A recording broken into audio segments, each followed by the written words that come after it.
everyone. Lemoore City Council, November 6, 2018. This is our 5:30 p.m. study session. Before we go into study session items, there is opportunity for public comment. Anyone who wishes to speak to the council on any item that are not on the agenda may do so now. Seeing none, we will go into our 5:30 p.m. study session. This is item number 1, Kings County Association of Governments Regional Active Transportation Plan, Walking and Biking Plan. Ms. Spear.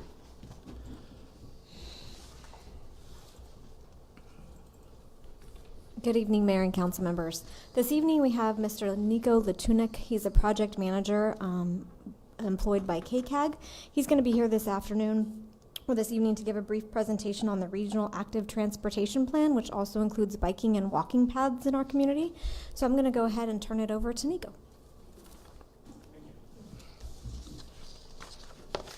Good afternoon, Mayor and Council members. My name is Nico Latunik, and I'm here to give you a hopefully brief presentation on the Kings County Regional Walk and Bike Plan, also known as the Active Transportation Plan.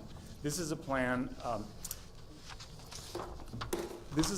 being conducted by KCAG, the Kings County Association of Governments, and it has 3 primary purposes. Let's see if this works. Yeah.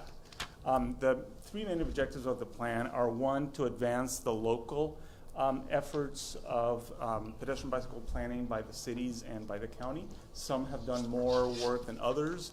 Some cities have like their own active transportation plans, whereas others don't. So we're trying to help some of the member agencies catch up. The second purpose is to support KCAG's Regional Transportation Plan, which I believe you heard about a couple months back. And then the third main objective is to help the member agencies, the KCAG member agencies, compete better for grant funding. That's a good segue to my next slide, which it kind of provides justification for why we're doing this plan. What I did was I looked at how much money peer counties, Kings County peer counties had received in the previous cycle of the Active Transportation Program. That's the main source of grant funding here in California for bicycle and pedestrian projects.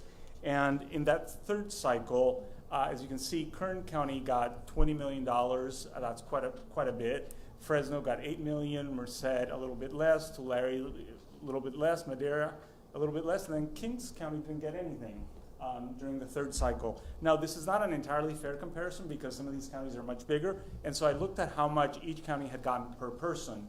And the figures are a little bit all over the map, but they're around, as you can see, anywhere between $6 and $22 or so.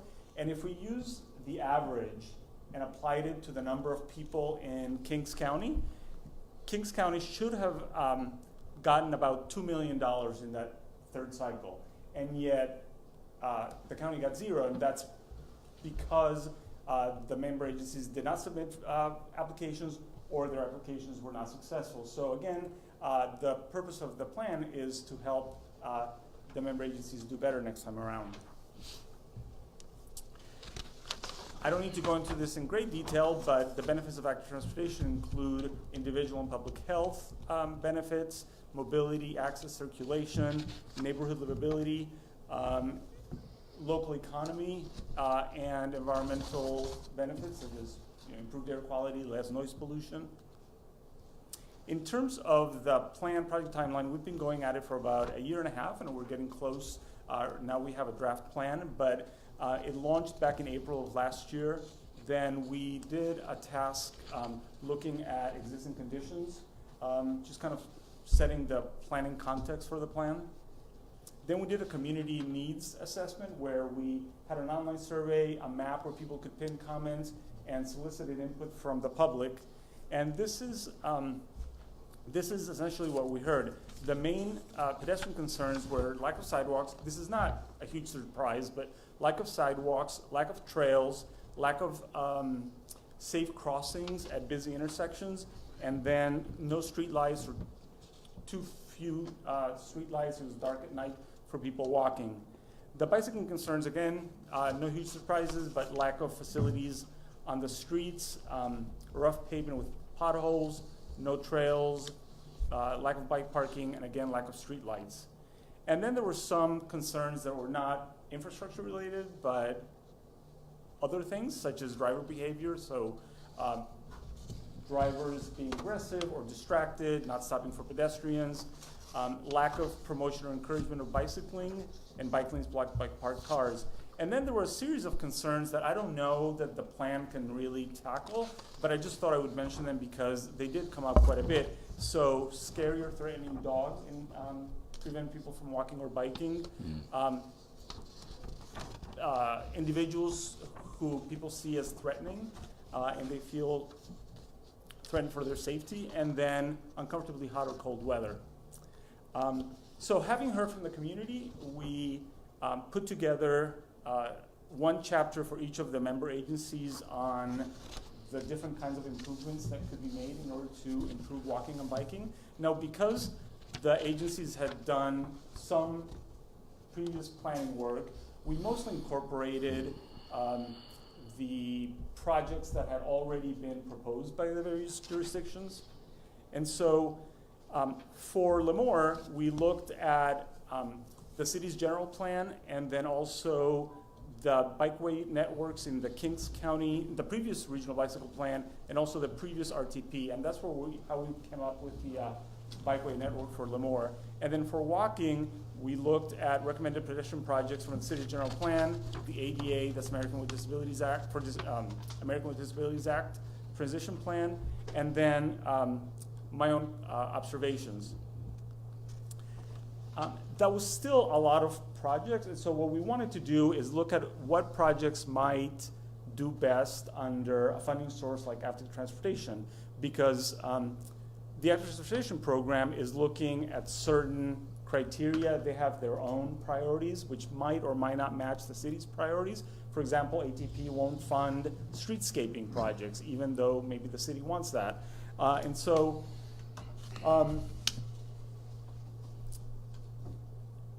ATP prioritizes projects, as you can see the third bullet point, that fill an important walking and biking need. That's generally a project that connects to important destinations, including schools.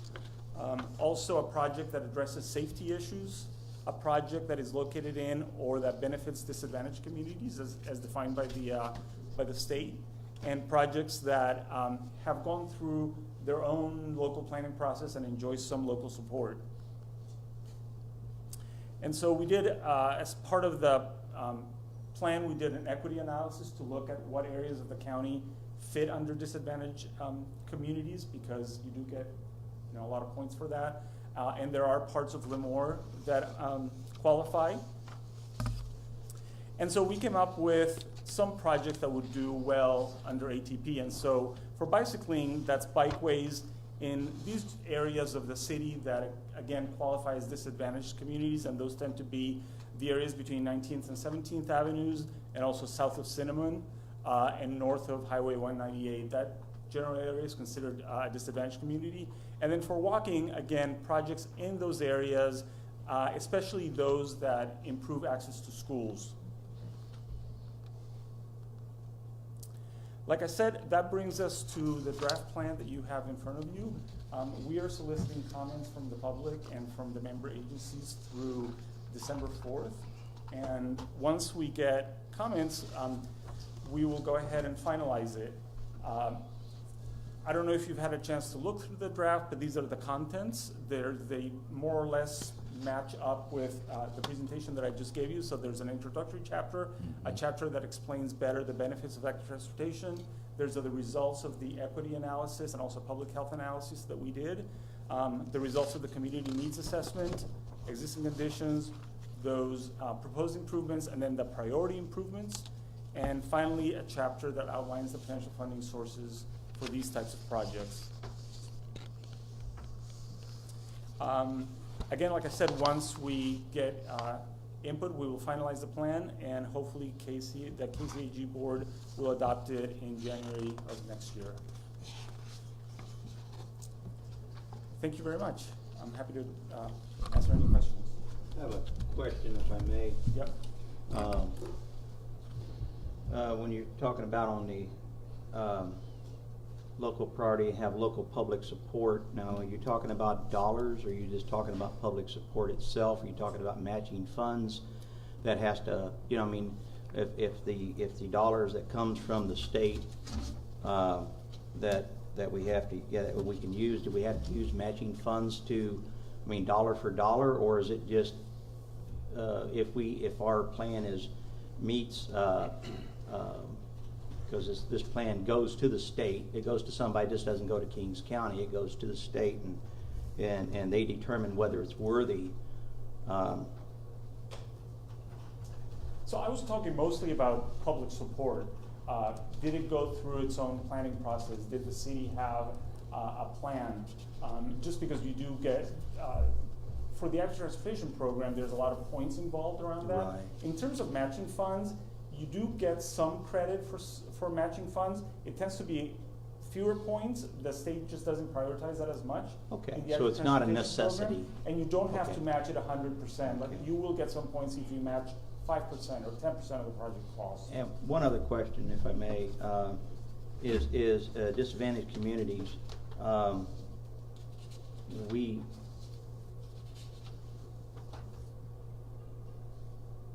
Could you expound on that a little bit more?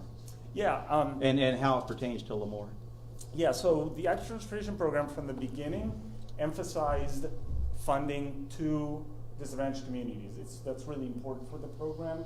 And in fact, if you look at all the projects that were funded during the previous cycle, all of them that got funded were in disadvantaged communities. And so that pretty much rules out projects that are not in disadvantaged communities, which is why it's important to look at it.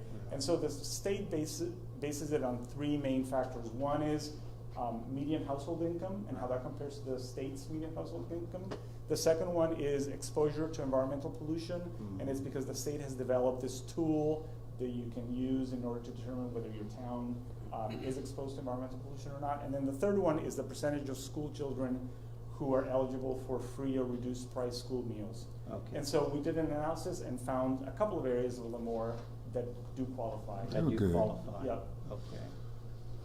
How defined are those areas?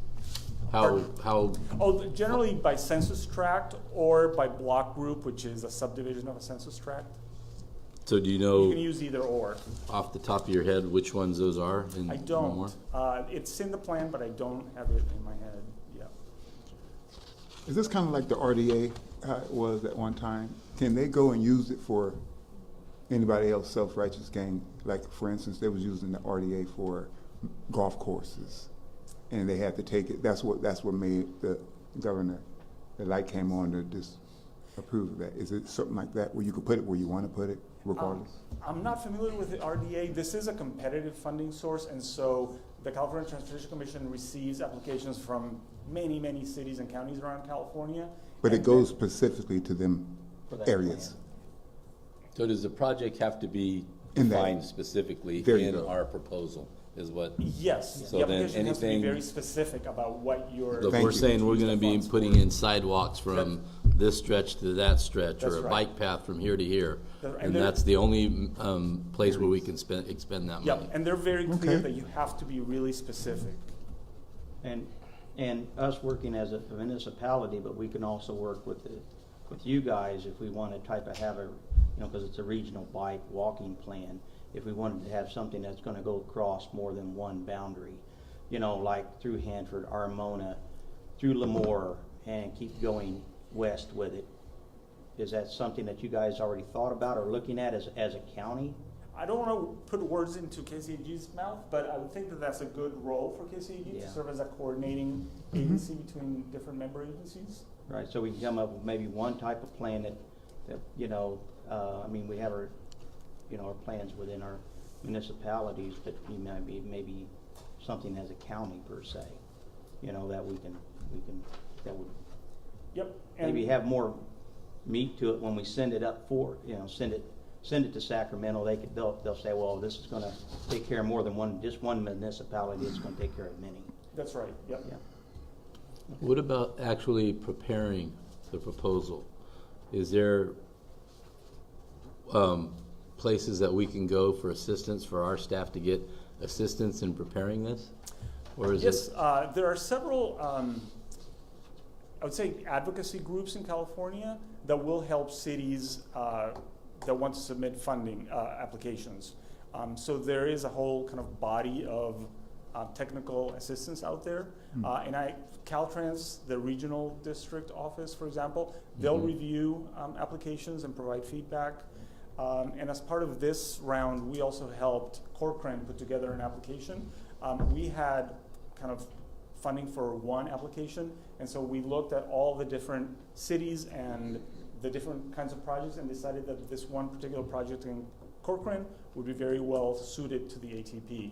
So we'll see how that does. I think also when I went to California League of Cities down in Long Beach, also brought back some information where there was a organization that would do that too. Yeah, So, there's a number of them. There's a number of organizations. Just knowing that they're out there and who they are is the key. I have a question. Is there other funding sources available, or can they be mixed and matched with innovation? So, for example, if we had a plan that was innovative or different than something that had previously been thought of, is there an opportunity to go after additional funding for something like that? There are other funding sources. I focused on this one just because it's the biggest one, but there are other funding sources. Some specialize in traffic safety, for example. And so if you have a project that's really geared towards safety, you might want to go for that funding source. But they can be combined. And they can combine, and I will say that ATP does give additional points, not too many, but additional points for innovative approaches, like they said. Whether it's municipalities or another agency, you can find funding sources from there. That would be part, right, I got you. Well, one consideration I'd hope that we could take a look at is the elevated buses that, for example, China uses.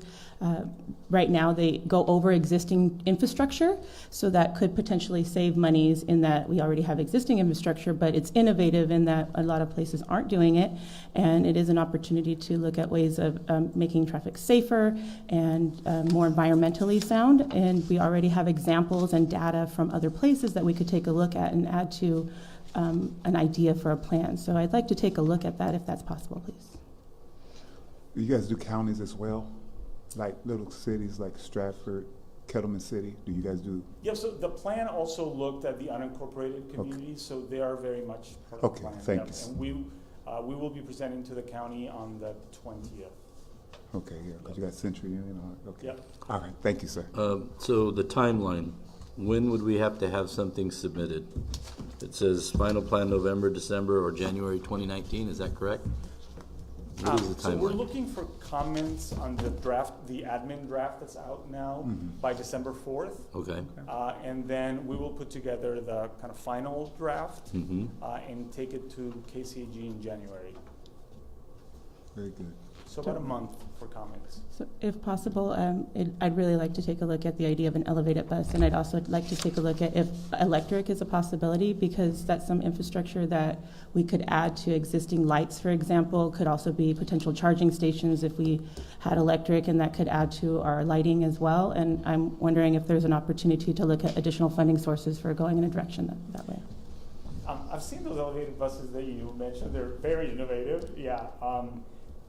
So that would, my sense is that that's outside of the scope of this plan because this is really geared toward walking and biking. I will have to discuss your comment with KCAG staff to see how they want to handle it. Okay. Would that be something, because that'd be also a public transit type of thing, correct? So that would be part of the CART.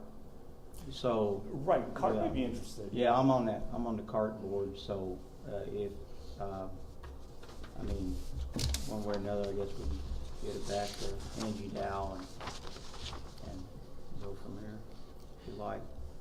Could I get clarification, please? So for this round of funding, though, the CAG has decided to pursue a project in Corcoran. Is that correct? So is that the one you're looking for comments on, or you're looking for additional above and beyond the Corcoran Nope. project that's submitted? Yeah, we're looking for comments on the draft plan, this document that was, I believe, passed out. Yep. And so the city of Corcoran submitted that application, and I believe other member agencies submitted applications as well. Maybe not all of them, but some others did as well. Okay. Well, thank you very much again for your time. Thank you. Thank you. Thank you. Okay, so that's The only study session item that we have at this point will be going into closed session. We do have several items on closed session, 7 actually. 8. Special agenda. Oh, that's right, and there's one 8th one on special. Let's see.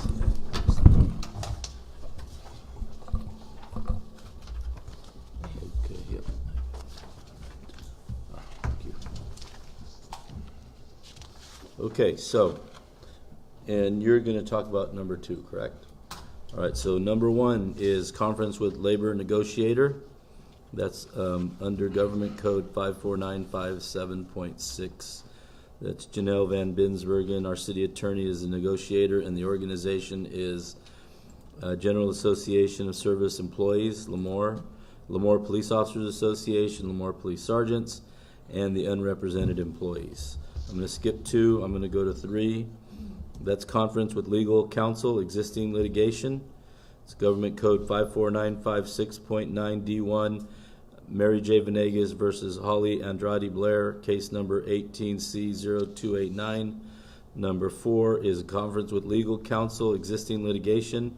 Government Code 54956.9D1, Steve Rose versus City of Lemoore and Michelle Spear, case 18C0118. Number 5 is public employee performance evaluation, city manager. 6 is liability complaints or claims. Government Code 5495690.95, Mr. Jeff Fabry. Number 7 is conference with legal counsel, existing litigation. Government Code 54956.9D1, Sears Holding Corporation et al. Debtors, case number 18-23538 RDD. And then number 8 is, this is the special meeting agenda. That's conference with real property negotiators. Government Code 54956.8, property that's located near the northeast corner of State Route 41 and Idaho Avenue, approximately 83.5 acres. Agency negotiator Nathan Olson, our city manager. Negotiating parties are KKAL LP. Under negotiation is the terms. And then number 2. Yes, counsel. The number 2 is conference with legal counsel, anticipated litigation, significant exposure to litigation pursuant to paragraphs 2 and 3 of subdivision D of section 54956.9. There are 2 cases. One of those cases requires an oral announcement, and it involves, due to the fact that the plaintiff in that threat knows what the threat is, and that involves a city employee related to comments made by members of the council. A member of the council. The other case is no facts disclosed. Okay, so at this time we will go ahead and go to closed session. We'll be back at 7:30.